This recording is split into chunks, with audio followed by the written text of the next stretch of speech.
I'm Mocha Carter, and this is Chronicles of a Spinster.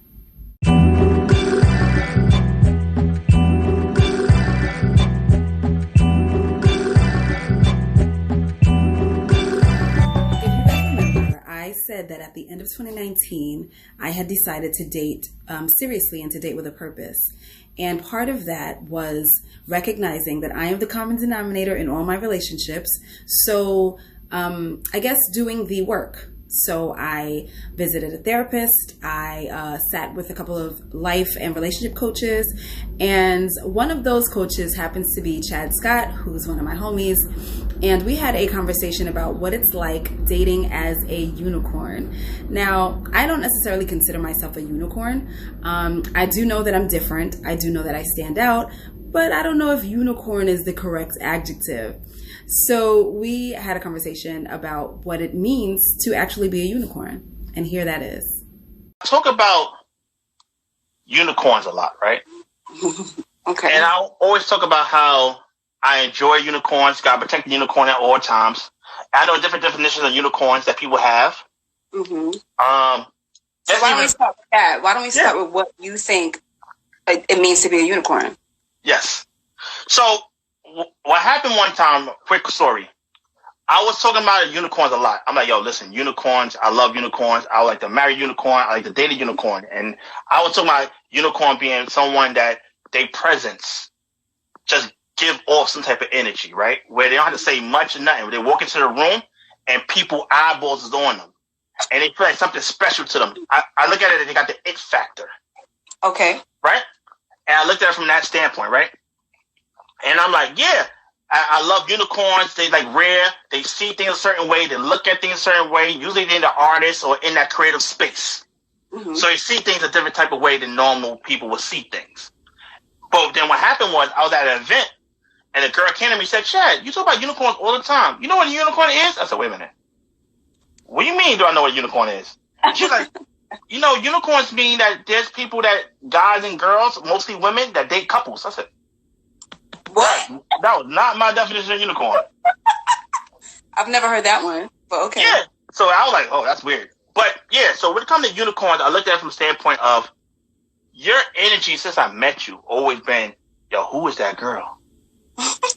And people want to know who you was, what's going on with you. I start like this. Do you ever feel that way though? That you feel like you're special or different in a sense than most people, or no? I mean, I think that everybody should kind of have that feeling about themselves. Like everybody should feel like I'm the shit when I walk into a room. Everybody looks at me. I think that everybody should feel that way.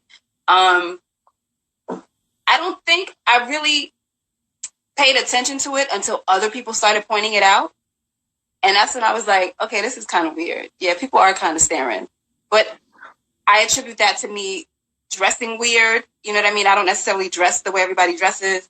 I might be a little bit loud. You know, I wear my hair in a fro. You know what I mean? I'm a little different. So I might attract eyes because I look different from other people. All right. But all right. So you're saying that at first you just thought, because I was talking about earlier when it comes to that kind of personality where, like, even an artist, they're like, I'm a regular person. It doesn't seem like common sense to me. But for other people, it's not the same kind of lore. So who mostly putting that to you? Was it women or men that were like, yo, listen, something about you? Both. Honestly, both. And I think having a conversation. So, like, you know, when your birthday rolls around and people do those announcements and stuff, and people would always say things like, your energy is amazing, or like, I love being around you, or like the way you make me feel when I'm around you. And I'm like, for real? I think people's perception of me is different from, because I'm just me, you know what I mean? But I think that people's perception of me is like something else. I don't know. I also sat with relationship and life coach Fila Antwine.